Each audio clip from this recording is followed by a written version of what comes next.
La Procuraduría Especializada en Persecución de la Corrupción Administrativa, PEPCA, solicitaría este lunes medida de coerción contra el ex candidato a la presidencia, Gonzalo Castillo, el ex ministro de Obras Públicas, el ex ministro administrativo de la presidencia, el señor José Ramón Peralta, y el ex ministro de Hacienda, Donald Guerrero, junto a otras 12 personas detenidas mediante la Operación Calamar contra Gonzalo Castillo, José Ramón Peralta y Donald Guerrero, quienes fueron detenidos tras ser convocados a Procuraduría General de la República, pues se prevé, además, que se solicite al Tribunal de Atención Permanente del Distrito Nacional declaratoria de caso complejo, debido a que, según el órgano investigador, es un caso de alto nivel de complejidad de un entramado de corrupción que distrajo a los contribuyentes más de 19,000 millones de pesos.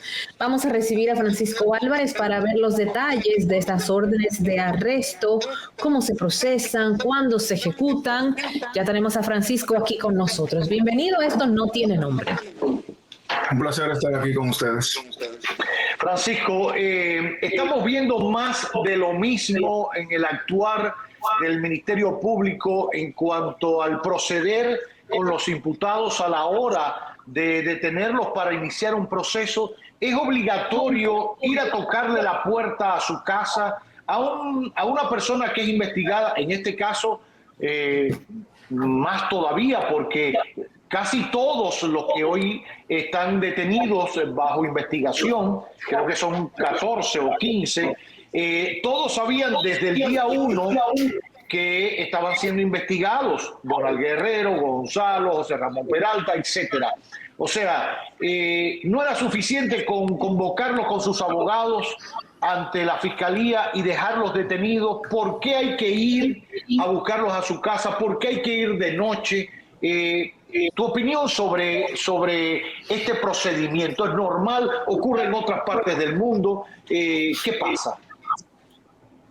Bueno, mire, yo pienso, comenzando con la forma en la cual se ejecutó y luego hablar sobre la generalidad, que aunque es incómodo, la hora ayuda a que haya menos periodistas, menos personas, vamos a decir, interesadas en el lugar. O sea, ocurre, entre comillas, con una calma adicional, que si se hace un día en el día, pues hasta el tráfico del lugar puede generar inconvenientes.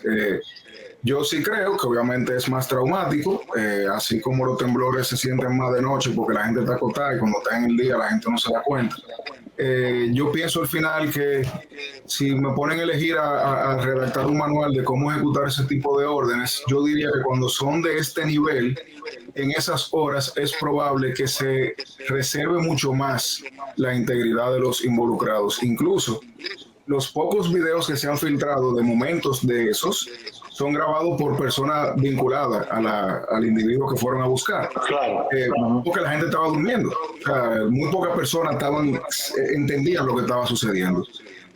Sobre la orden... De hecho, Francisco, me cuentan, me dicen que ninguno de los imputados estaba en su casa a esa hora, o sea, era sábado, un fin de semana, ninguno estaba en su casa, quizás estaban en las afueras, en otro lado, y lo llamaron y dijeron, mira, ven que te están buscando aquí, hay una orden, y entonces que se trasladan hasta allá.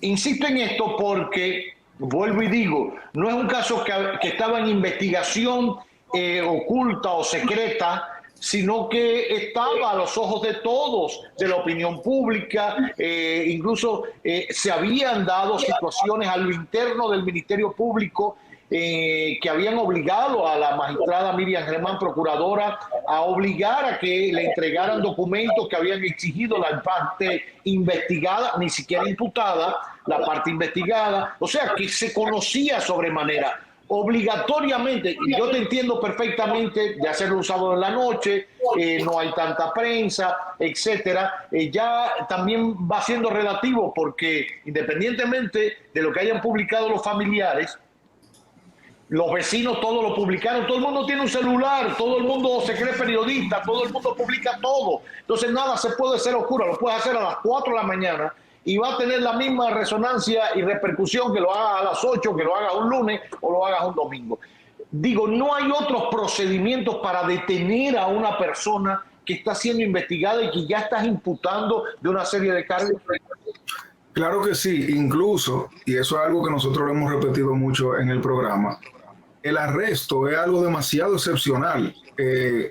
Cuando uno se pone ya desde el punto de vista académico a estudiar lo que es una orden de arresto, es una lucha titánica donde el Ministerio Público debe vencer serias barreras para convencer a un juez de que el juez diga, tú ves, la libertad, que es una garantía constitucionalmente reconocida y procesalmente reiterada, yo se la voy a extirpar a este ciudadano por un plazo X o dentro de unas condiciones específicas.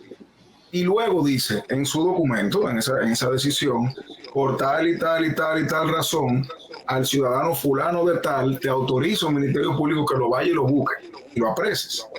Y luego se entra a ese engranaje procesal de que debo presentarlo ante el juez en las 48 horas y que el juez entonces conoce lo que sería eventualmente una medida de coerción. Pero sí, hay otras formas. Yo soy abanderado de que los arrestos, el 90% son innecesarios. De este caso, si ustedes me preguntan a mí, sin tener que hacer un juicio de valor sobre el caso como tal, yo considero que todos o muchos de esos arrestos son innecesarios porque son personas que muy probablemente, sin necesidad de que sean apresadas, van a poder ser procesadas por un comportamiento, como usted bien dice, durante los últimos años, que sabiendo que se estaba investigando y sabiendo que ellos eran parte de un expediente, están ahí. La prueba es que estaban ahí. La orden de arresto, que no he podido ver ninguna, vi una que se filtró, pero no he visto las otras, mejor dicho. Son un tipo, es un estándar, es algo que ya en los últimos años estamos acostumbrados a ver. Igual, desde el plano de vista, desde el punto de vista académico, no satisfacen como yo quisiera que fueran las órdenes de arresto. Por eso mismo que le acabo de comentar, la orden de arresto debería ser lo suficientemente ilustrativa para que el ciudadano al que se le va a imponer, cuando la lea, entienda por qué su estado de libertad va a ser vulnerado momentáneamente. Yo digo momentáneamente porque cuando se llega al juez es que se decide ya eventualmente qué va a suceder. Ahora, ¿qué pasa ahora? Nosotros tenemos una serie de ciudadanos que están ahora mismo, independientemente de las razones, detenidos y que serán presentados, estimo yo que mañana o cuanto antes, ante el juez de la instrucción que va a decidir lo que va a solicitar el Ministerio Público frente a ellos. Estamos hablando ahora mismo sin tener una solicitud de medida, sin saber si se va a solicitar medida, porque técnicamente no tampoco es obligatorio, y pudiera ser que cuando tengamos esa solicitud en las manos entendamos un poco mejor lo que el Ministerio Público le ha dicho al juez que ordenó ya el arresto. Ahora, para la solicitud de medida de coerción volvemos al mismo baile procesal que esperaríamos tener al momento de la solicitud de arresto. Una batalla titánica del Ministerio Público, destruir una de las garantías más importantes de la historia procesal del mundo, no de la República Dominicana, donde le demuestre a un juez que ese individuo probablemente es autor de un hecho y que además de eso se va, si lo sueltan, para decirlo en un lenguaje llano, se va a separar del proceso que juzgaría su inocencia o su culpabilidad. Y además, luego de la modificación de la ley 1015 en el año 2015, probarle que esa persona va a poder destruir, manipular, influir en el proceso de distintas formas. Una cosa muy interesante, y que para mí, yo lo estoy utilizando incluso en las aulas, en el caso de la lotería, cuando hablé con Miralba sobre el tema, ella me preguntaba o conversamos sobre por qué se declaraba no culpable, algo así. Sí, ¿cuál era la diferencia entre inocente o no culpable? Exacto, entonces el tema es que tú no puedes declarar a una persona inocente porque ya lo es.